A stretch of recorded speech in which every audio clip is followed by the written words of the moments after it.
กุศลแต่ไปสร้างความดี หวังทรัพย์กับทวีเกียรติคร้าน หวังฉลาดคาดเมธีเทียนท่าน หวังดังนี้หวังด้านบ่ได้ดังหวังขอถวายความเคารพพระมหาเถรานุเถระทุกรูปขอเจริญพรเจริญสุขคณะศรัทธาสาธุชนท่านผู้ฟังรายการธรรมะรับอรุณทุกท่านวันนี้อาตมาภาพพระมหาจิตรการพิปุญโญเจ้าคณะอำเภอปูซางก็ได้ถือโอกาสมาพบปะนำธรรมะมาฝากให้กับศรัทธาสาธุชนเพื่อนำไปเป็นข้อคิดสะกิดเตือนใจในการดำเนินชีวิตให้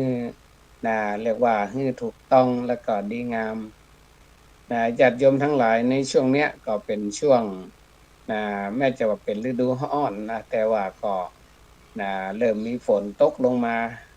อากาศก็เรียกว่ามีการเปลี่ยนแปลงธรรมชาติก็เปลี่ยนแปลงเขาในฐานะที่ว่าเป็นส่วนหนึ่งของธรรมชาติเขาก็ต้องมีการเปลี่ยนแปลงเหมือนกันแต่ว่าเขาก็พยายามให้มันเปลี่ยนแปลงไปในทางที่ดีโดยเฉพาะอย่างยิ่งในการใช้ชีวิตที่จะต้องเกี่ยวข้องกับคนเกี่ยวข้องกับเงินเกี่ยวข้องกับงานเกี่ยวข้องกับบุคคลอื่นการที่เขาจะอยู่ได้เนี่ยเขาก็ต้องมีการปรับตัวเนาะปรับตัวเปลี่ยนแปลงไปตาม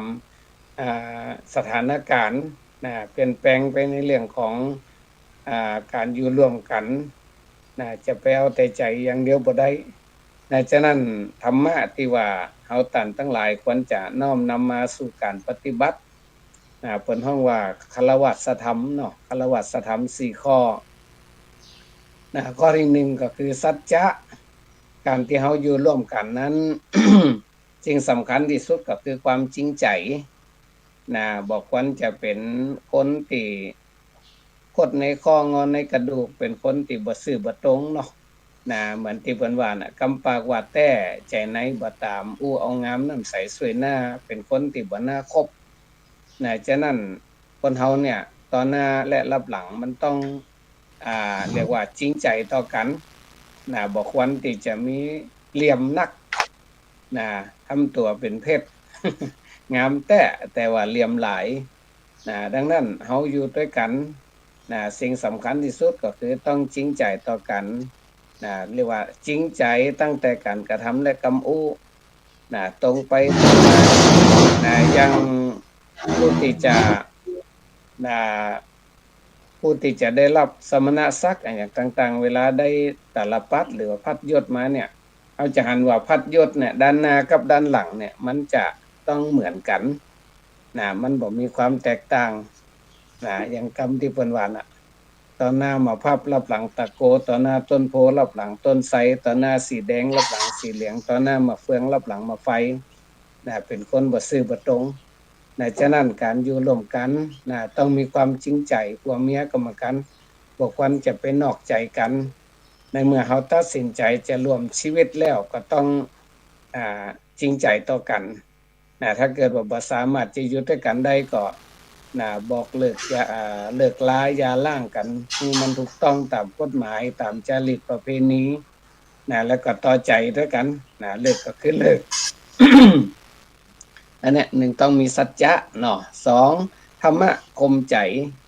เปิ้นว่าลิ้นกับฟันยังกระทบขบกันบ้างก็เป็นอย่างธรรมดาไม่ว่าไหนอยู่ด้วยกันรายบ้างช่างปะไรต้องอดใจอดกั้นผ่อนสั้นผ่อนยาวบางครั้งอยู่ด้วยกันก็มีพ้องหลายเพิ่นฮ้องว่า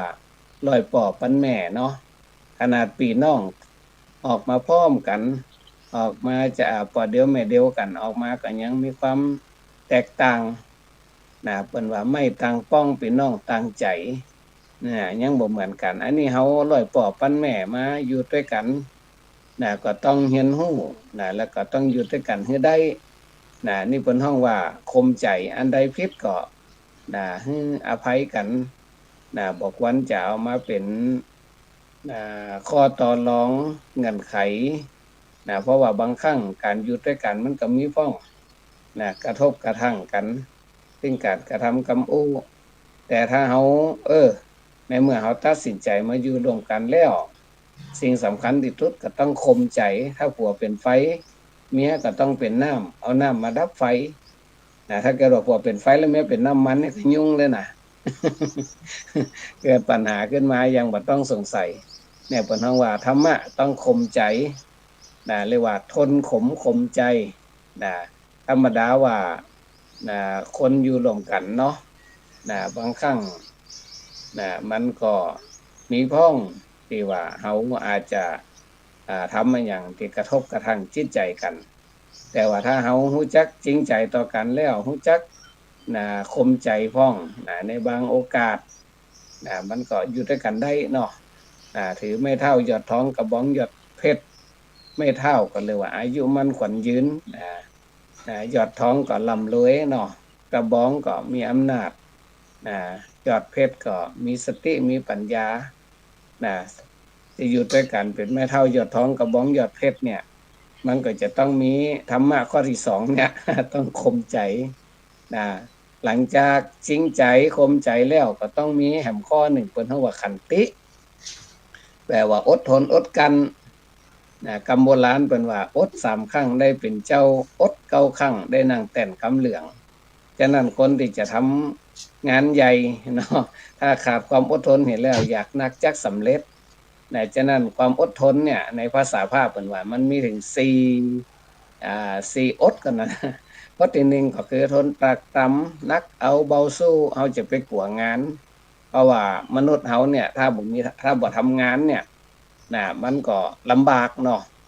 เพราะว่าชีวิตมันต้องขับเคลื่อนด้วยงานอยู่แล้วถ้าบ่มีงานมันก็บ่มีเงินถ้าบ่มีเงินมันก็อยู่ยากลำบากเนาะต้องไปขอเพิ่นกินต้องไปปึ้งคนอื่นเปิ่งปีกก็เจ็บต้องเปิ่งน่องก็เจ็บหัวฉะนั้นถ้าเฮาเปิ่งตัวเก่าได้มันก็ดีที่สุดเรียกว่าเปิ่งตัวเก่าให้ได้นักที่สุดเปิ่งคนอื่นให้น้อยที่สุดแม้แต่พระสงฆ์องค์เจ้าแม้ว่าจะต้องขอเข้าพี่น้องเจ้าบ้านมากินก็จริงแต่เฮาก็ต้องเปิ่งตัวเก่าให้ได้นั่นหมายว่าทำตัวเก่าให้มีคุณมีค่ามันจะว่าทำตัวเป็นกาฝากโบราณเพิ่นว่าอย่าอยู่อย่างกาฝากอย่าจากอย่างเรือจรอยู่ให้มีไฟไปให้มีเพื่อนกาฝากน่ะไปเกาะเปิ้นกินแต่ตึงบ่ช่วยหยังเปิ้นสูบเลือดสูบเนื้อเปิ้นโดยบ่ได้ทำให้อ่าดีขึ้นเนาะฉะนั้นเฮาก็ต้องทำตัวจะไปทำตัวเป็นกาฝากเนาะอย่าจากอย่างเรือจรก็คือบ่ฮู้หัวนอนปลายเท้าบ่เป็นคนบ่มีหลักฐานเป็นคนบ่มีหลักแหล่งเข้าทำนองเจ้าบ่มีศาลสมภารบ่มีวัดอันนั้นเรียกว่าจากอย่างเรือจรแล้วก็อยู่ให้มีไฟคนเฮาเขาว่าอยู่ให้มีไฟก็คือเฮาต้องมีพลังพลังกายพลังใจอย่างน้อยก็พละ5นั่นน่ะเนาะเริ่มตั้งแต่ศรัทธาศรัทธาปาหุสัจจะสติสมาธิปัญญาต้องเอามาใช้ในการของตนนี่เปิ้นเฮาว่าอยู่ให้มีไฟเป็นคนกระตือรือร้นบ่จะซึมเศร้าเหงาหงอยฉะนั้นคนเฮาเนี่ยถ้าขาดความกระตือรือร้นเห็นแล้วเนี่ยชีวิตมันก็เหมือนกับอันหยังดอกไม้ที่มันเหี่ยวเฉาเปิ้นว่าคนเฮาเนี่ยถ้าสิ้นความคิดชีวิตมันก็เหมือนต้นไม้ที่เหี่ยวเฉามันบ่เบิกบานมันบ่มีทางงอกงามไปสู่ความงดงามได้มันมีแต่จมกับจมฉะนั้นอยู่ต้องให้มีไฟตั้งใจที่จะอยู่ตั้งใจใช้ชีวิตแล้วก็ข้อสุดท้ายเนาะไปให้มีเพื่อนฟักแหไว้หลายตามาเข้าไว้หลายเมืองจะไปคัดแย่งคนนั้นคนนี้แต่ว่าควรจะไปสร้างไมตรีสร้างสัมพันธภาพเปิ้นฮ้องว่าภาคีเครือข่ายทำให้งานหลายกลายเป็นงานน้อยงานนักกลายเป็นงานเบาอันนี้ก็ขอฝากทุกท่านเนี่ยทนตรากตรำทนลำบากคนเฮามันบ่มีหยังสมบูรณ์แบบเนาะมันก็แน่นอนเลยบางครั้งแม้แต่ร่างกายเฮามันก็มีปัญหามีอุปสรรคบางท่านบางคนก็มีโรคประจำตัวแต่เฮาก็ต้องเปลี่ยนอุปสรรคให้เป็นอุปกรณ์เปลี่ยนความโศกให้เป็นความสุขเปลี่ยนความทุกข์ให้เป็นสติปัญญาบางครั้งคนที่เจ็บป่วยก็ดีอย่างหนึ่งก็คือเริ่มหันมาดูแลสุขภาพร่างกายเฮาเอาใจใส่กินให้อิ่มนอนให้อุ่นดูแลตัวเก่าบ่ทรมานร่างกายจนเกินไปบ่ให้ความอยากมันนำทางล่ำไปอันนี้ก็เรียกว่า มันก็มีถึงข้อดีข้อเสียนั่นนะเนาะแต่ว่าข้อดีก็คือทำให้เฮาเนี่ยกลับมาดูแลตัวเก่าเนี่ยเรียกว่าเป็นอุปสรรคมันเป็นอุปกรณ์ในการพัฒนาตัวเก่านะเรียกว่าทนลำบากทนเจ็บใจแน่นอนกำโอกำจ๋าคนเฮาอยู่ด้วยกันบางครั้งมันก็บ่พ้นในอกุศลกรรมบทนั่นน่ะพูดเท็จบางครั้งอุบัติจริงพูดส่อเสียดยุฮือล้ำต่ำฮือรั่วยุฮือล้ำต่ำฮือแตกพูดคำหยาบกูมึงคิงฮาบาอีกำอูติฟังแล้วมันบ่สบายหูเนาะดูถูกเหยียดหยามอย่างกันเป็นต้นแต่ข้อสุดท้ายเพื่อเจอบางครั้งก็มันหาสาระหาแกนสารบ่ได้คนห้องว่าขี้หมูลาขี้หมาแห้งฉะนั้นเราก็ต้องเข้าใจอย่านู่นและเข้าใจนี่เรียกว่าระวังเรื่องของกรรมโอ้เนาะแล้วก็ข้อสุดท้ายทนต่ออำนาจกิเลสกิเลสนี่มันนักหนาปาปานมันบ่เว้นหรอกว่าเป็นไผเป็นพระเป็นสงฆ์เป็นหยังมันก็มาได้หมดฉะนั้นพระพุทธเจ้าเพิ่นก็เลยสอนว่า นี่เฮาตันทั้งหลายเนี่ยใจสติก็คือระมัดระวังเนาะสติสัมปชัญญะมีความระมัดระวังตนระวังคนระวังของระวังทุกอย่างยืนก็อย่าเพลินเดินให้ระวังนั่งให้สังวรนอนให้สำรวมเรียกว่าอิริยาบถสี่ต้องระมัดระวังถึงจะบ่เป็นปัญหาถ้าหากว่า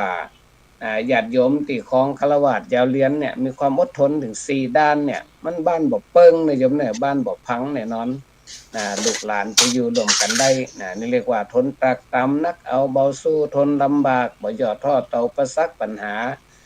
ทนเจ็บใจคือบ่ถือสาหาความกับกำอู้กำจ๋านักลำไปแล้วก็สุดท้ายทนต่ออำนาจกิเลสความโลภความโกรธความหลงความโลภเงินเรียกว่าหันเงินหน้าดำหันคำหน้าเศร้าเงินทองเข้ามาแล้วทำให้ความคิดเสียหายแตกต่างกันทำลายกันหนีละกันทิ้งกันเนาะทนต่ออำนาจกิเลสสิ่งยั่วยวนอย่างต่างๆโบราณเป็นว่ามีหนึ่งแล้วจะไปแอมแถมสองขี้เหียน้ำนองซ่อนสองจังล่มมีหนึ่งแล้วจะไปแอมแถมหลายกินปลาบ่ได้มันจังกลายเป็นด้อยนั่นก็คือหัวจักเอามัดตันยุตานั่นนะหัวจักประมาณถ้าหากว่า เขาบ่ระมัดระวังเนี่ยมันก็ครอบครัวแตกบ้านแตกเนาะฉะนั้นเรียกว่าต้องทนทนต่ออำนาจกิเลสตัวจะไปอยู่ด้วยกันแล้วให้ใจเย็นๆจะไปใจอารมณ์ร้อนวู่วามเพราะว่าเมื่ออารมณ์ร้อนวู่วามแล้วเนี่ยมันอาจจะทำให้ครอบครัวที่เขาสร้างมาหลายปีต้องมาพังด้วยคำอู้เพียงแค่คำเดียวอันนี้ก็เป็นเรื่องที่ฝากทุกท่านไว้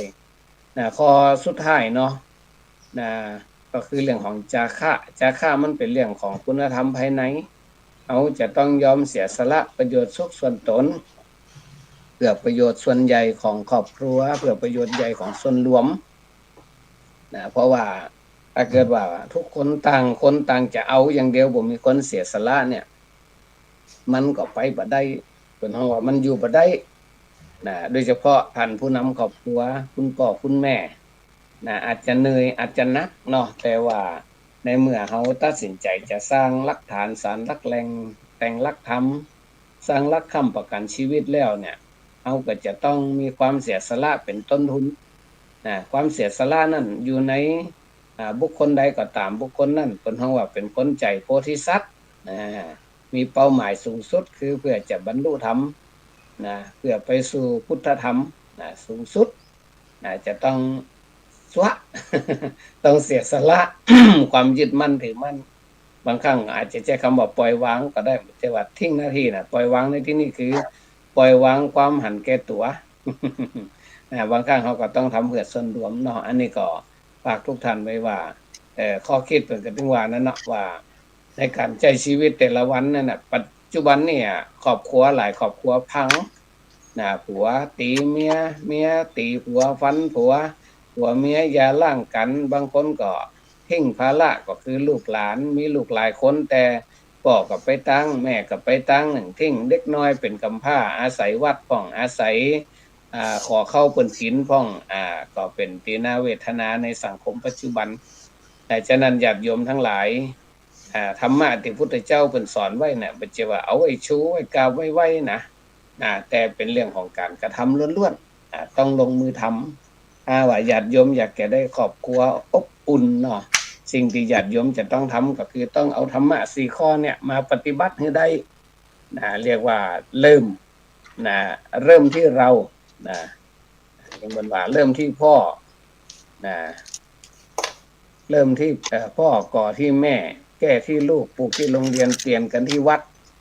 ฉะนั้นทำไมตัวเจ้าเนี่ยเอามาจ้างกับสอนคนอื่นเนี่ยตัวเจ้าก็มีหน้าที่ของตัวเจ้านะโยมเฮ้ย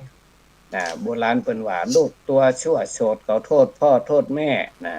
ศิษย์แส่ชั่วโฉดเขาโทษครูสั่งครูสอน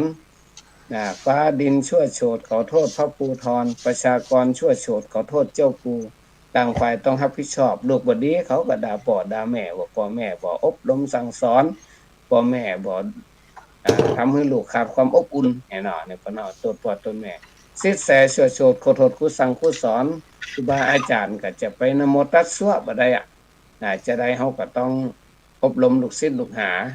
แต่ว่าจะให้ดีเหมือนกันหมดมันก็อยากอยู่มันก็เป็นธรรมดาเนาะแต่ว่าเฮาก็จะไปย่อท่อในการอบรมฟ้าดินช่วยโฉดพระผู้ขอโทษพระภูธรเนี่ยแม้แต่ว่าท่านผู้นำทั้งหลายเนี่ยก็ต้องมีส่วนในการรับผิดชอบถ้าเกิดว่าผู้นำบ่ดีบ้านเมืองมันเกิดอาเพศนึกว่าเนาะฟ้าดินช่วยโฉดขอโทษพระภูธรผู้นำจะต้องดำรงศีลดำรงธรรมถ้าเกิดบ่มีศีลธรรมปุ๊บเนี่ยมันทำให้เกิดความอาเพศเกิดปัญหาฝนตกน้ำท่วมแผ่นดินไหวเป็นต้นเนาะซึ่งบ้านเฮาก็ว่ามันเกิดอาเพศฉะนั้นผู้นำจะต้องมีศีลมีธรรมตัวเองแล้วก็ข้อสุดท้ายเนาะประชากรชั่วโฉดขอโทษเจ้าโกรธเจ้าบ้านมีปัญหาเขาก็มาโทษพระซึ่งเหมือนกับเป็นควีนของสังคมก็คือต้องชำระต้องดูแลต้องช่วยเหลือแต่ว่าถ้าพระบ่อบรมสั่งสอนบ่ศึกษาห้ำเฮียนบ่ภาคเพียรศึกษาบ่สัมมาปฏิบัติบ่เคร่งครัดพระธรรมวินัยปัญหามันก็เกิดเขาก็มาโทษพระโทษสงฆ์ว่า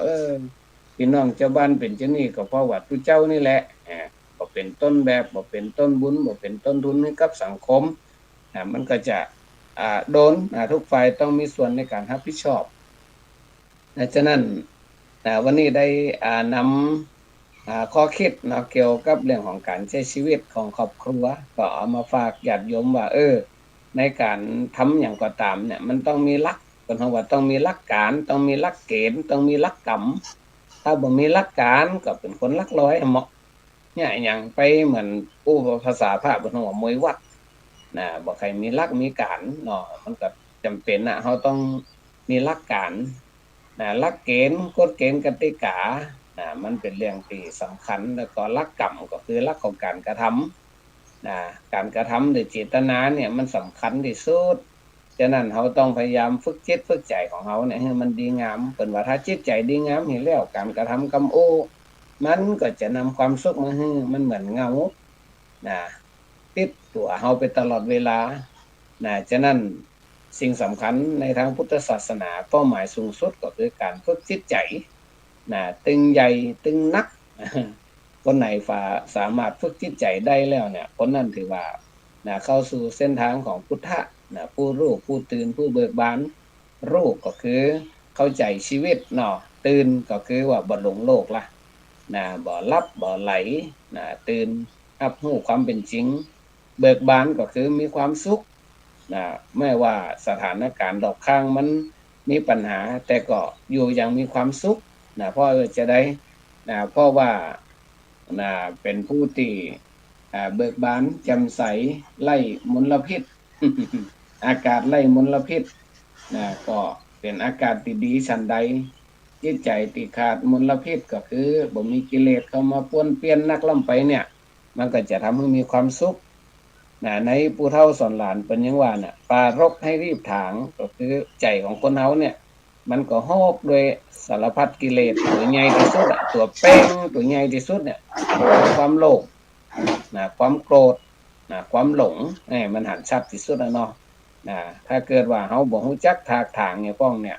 แน่นอนน่ะมันโฮกพอใจมันโฮกปุ๊บเนี่ยมันต้องไปถามหาความสุขมันมีแต่ความทุกข์กับความเศร้านั่นน่ะฉะนั้น